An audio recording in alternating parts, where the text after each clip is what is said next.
নির্বাচনে নানা শঙ্কা কাটিয়ে একটি সুষ্ঠু এবং শান্তিপূর্ণ ভোট গ্রহণ অনুষ্ঠিত হয়েছে। ভোটের ফলাফলও এসেছে।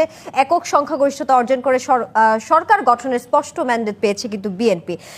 আমাদের সঙ্গে আরেকজন অতিথি যুক্ত আছে। এই নবনির্বাচিত সরকারের কাছে তাদের যে প্রত্যাশা সেই বিষয়টি নিয়ে একটু জানবো। রংপুর স্টুডিও থেকে আমাদের সঙ্গে যুক্ত হচ্ছেন বেগম রোকেয়া বিশ্ববিদ্যালয়ের গণযোগাযোগ ও সাংবাদিকতা বিভাগের সহকারী অধ্যাপক মোহাম্মদ মাহমুদুল হক।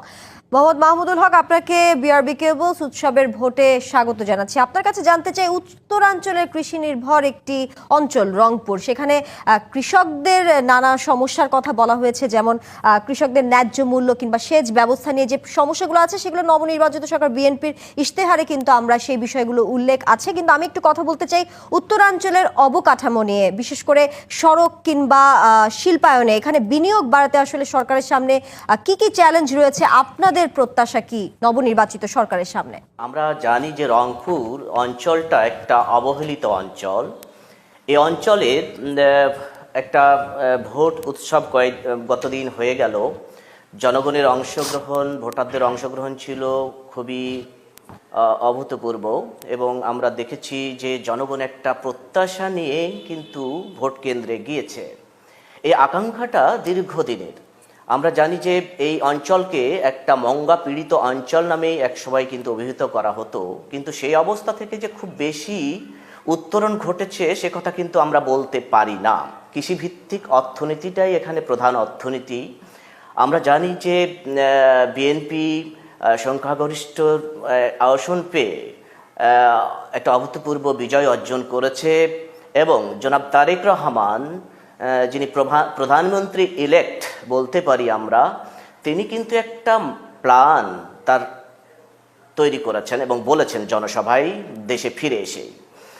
এই প্রত্যাশার সাথে, এই প্ল্যানের সাথে, পরিকল্পনার সাথে আসলে রংপুর বিভাগের বা এই রংপুর অঞ্চলের কি অবস্থা সেটা আমরা জানতে পারিনি। কিন্তু এখানকার আকাঙ্ক্ষাটা, এখানকার চাহিদাটা কিন্তু অন্যান্য এলাকার চেয়ে অনেক বেশি। কারণ এখানে কৃষিভিত্তিক অর্থনীতি যেমন গড়ে ওঠেনি, এখানে শিল্পাঞ্চল গড়ে ওঠেনি, এখানে রাস্তাঘাট, এখানে তিস্তা ব্যারেজের যে আমরা মহাপরিকল্পনার কথা বলি সেটা রয়েছে।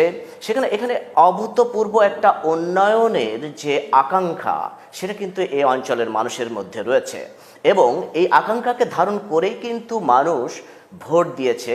আপনারা জানেন যে এই রংপুর অঞ্চলটা এটা জাতীয় পার্টির একটা নির্বাচনের ভোটের একটা দুর্গ ছিল। সে জায়গা থেকে এইবার বিশেষ করে জামাত ইসলামী সহ 11 জোট এবং বিএনপি সকল আসনই প্রায় পেয়েছে এবং এখানে জাতীয় পার্টি আসনও পায়নি।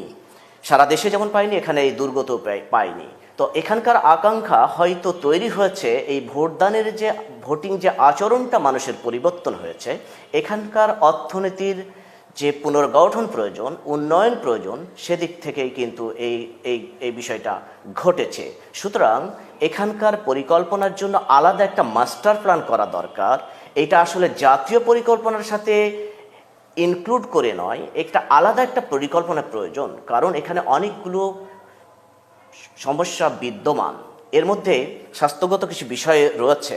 আপনি জানেন যে দীর্ঘ সময় ধরে এই অঞ্চলের মানুষ আয়োডিনের ঘাটতি একটা রয়েছে এবং এখানকার ক্রপসে, এখানকার নদীর পানিতে, মাছে, এখানকার খাদ্যে আয়োডিনের একটা ব্যাপক ঘাটতি রয়েছে।